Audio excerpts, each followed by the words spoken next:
நம்முடைய பாவங்களை நாம் இறைவனுக்கு அறிக்கையிட்டால் அவர் நம்முடைய பாவங்களை நமக்கு மன்னித்து எல்லா அநியாயங்களையும் நீக்கி நம்மை சுத்திகரிப்பார். ஏனெனில் அவர் வாக்குமாறாதவரும் நீதி உள்ளவருமாயிருக்கிறார். யோவான் எழுதிய முதல் கடிதம் அதிகாரம் 1 இறைவார்த்தை 9.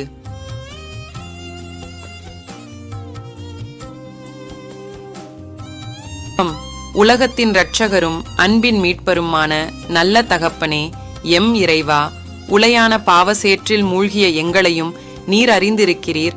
அதற்காக உமக்கு நன்றி.